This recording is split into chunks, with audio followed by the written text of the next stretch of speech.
آج زینب یتیم ہو رہی ہے۔ ابھی آپ مولا کے تابوت کی زیارت کریں گے، اور جب تابوت کی زیارت کریں تو یہ ذہن میں رہے کہ میرے مولا کا سر شگافتہ ہے، میرے مولا کے سر پر ضربت لگی ہے۔ ہر روز میرے مولا کسی نہ کسی رحم کے گھر افطار کر رہے ہیں۔ یہ آپ نے جملہ تو بہت سنا ہے نا کہ بیٹیوں کو باپ سے محبت ہوتی ہے۔ شاید سبب ایک یہ بھی ہو، فرمایا بیٹا حسن اپنی بہن ام کلثوم سے کہو کہ آج 18واں روزہ میں اپنی بیٹی کے گھر افطار کروں گا۔ ایک بیٹی کے لیے بڑا مقام ہے کہ اس کا بابا، اور وہ بھی علی جیسا بابا، اس کے گھر افطار کرنے کے لیے آ جائے۔ مولا کائنات پہنچے ہیں اپنے بچی کے گھر، جناب ام کلثوم نے دسترخوان بچھا دیا، ایک ظرف میں دودھ، ایک ظرف میں نمک، اور بابا کی پسندیدہ روٹی، جو کی روٹی رکھ دی میرے مولا کے سامنے۔ جناب مولا کائنات نے ام کلثوم کو دیکھ کر کہا بیٹا تم نے اپنے بابا کو بھلا دیا؟ کبھی تمہارے بابا کے دسترخوان پر ایک چیز سے زیادہ دو چیزیں رہی ہیں؟ اجرکم اللہ، اپنی آوازوں کو بلند کریں عزادارو، تکلف کر کے نہیں روئیں۔ فرمایا بیٹا، جناب ام کلثوم نے چاہا کہ نمک کو اٹھا لے، میرے مولا نے ہاتھ روک کر کہا بیٹا دودھ اٹھا لو، اس کوفے میں بہت یتیم رہتے ہیں جنہیں پینے کو دودھ نہیں ہے۔ میرے مولا نے جو کی روٹی سے نمک کے ساتھ افطار کیا۔ بیوی فرماتی ہیں ساری رات میں نے بابا کو دیکھا کہ مصلے سے اٹھتے ہیں اور صحن خانہ میں آ جاتے ہیں، کبھی آسمان کو دیکھ کر کہتے ہیں انا للہ اجرکم اللہ اجرکم اللہ وَإِنَّا إِلَيْهِ رَاجِعُونَ، کبھی آسمان کو دیکھ کر پھر پلٹ کر آتے ہیں، کچھ دیر کے بعد آسمان کو دیکھ کر کہتے ہیں هَذِهِ اللَّيْلَةُ الَّتِي قَدْ وُعِدتُّ، یہی وہ رات ہے جس کا علی سے وعدہ کیا گیا ہے۔ جناب ام کلثوم سے رہا نہیں گیا، بابا یہ کیسی رات ہے؟ کہ بیٹا تمہارے نانا نے مجھے بشارت دی تھی، ماہ رمضان، شب قدر کی رات، مصلی عبادت، اللہ کا گھر ہوگا، علی تمہارے سر پر ضربت لگے گی۔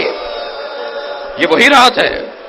جناب ام کلثوم کے حجرے سے اپنے گھر سے نکل رہے ہیں، میرے مولا نے سر پہ امامہ رکھا، ابادوش پہ لی، نالین پاک پہنی، حجرے سے نکل کر صحن خانہ میں آئے۔ عزادارو آپ کے گھروں میں بھی، اور آپ نے دیکھا بھی ہوگا کہ پرندے، خاص طور پر مرغابیاں اور مرغیاں، تاریکی میں کونا لے کر بیٹھ جاتی ہیں، اندھیرے میں یہ جانور باہر نہیں نکلتا، لیکن جیسے ہی مولا کائنات صحن سے گزرنے لگے، بطخیں پر مارتی ہوئی آگے آ گئی، مولا کے سامنے آ کر کھڑی ہو گئی۔ مولا نے رستہ بدلا، وہ سامنے آ کر کھڑی ہو گئی۔ مولا نے پھر رستہ بدلا، پھر سامنے آ کے کھڑی ہو گئی۔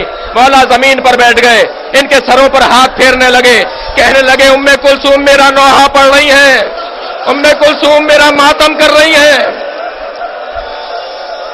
میرے مولا مسجد کوفہ میں پہنچے، اجرکم اللہ، سوئے ہوئے لوگوں کو اٹھایا، ابن ملجم سے کہا اٹھ، نماز کا وقت قریب ہے۔ جو علی اپنے قاتل کو بے نمازی پسند نہ کرے، وہ اپنے چاہنے والے کو بھی پسند نہیں کرے گا۔ میرے مولا نے ابن ملجم کو اٹھایا، مصلی عبادت پر گئے، نماز شروع کی۔ یہ واجب نماز تھی، امام حسن پیچھے کھڑے تھے، میرے مولا نے سجدے میں سر رکھا، یہ دوسرے سجدے میں سر جا رہا تھا کہ ایک مرتبہ فضا میں ایک تلوار بلند ہوئی، ظالم نے 1000 درہم میں خریدی تھی، 1000 درہم میں زہر لے کر اسے بجھایا تھا، میرے مولا کے سر پر ضربت کا لگنا تھا۔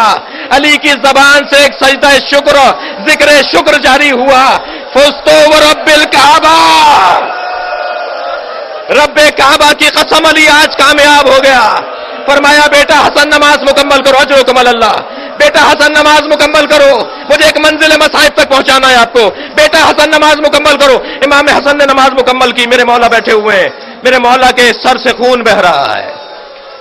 جب نماز مکمل ہو گئی تو مولا کو نالین جناب عباس پہنا رہے تھے، میرے مولا علی کو نالین حضرت عباس پہنا رہے تھے۔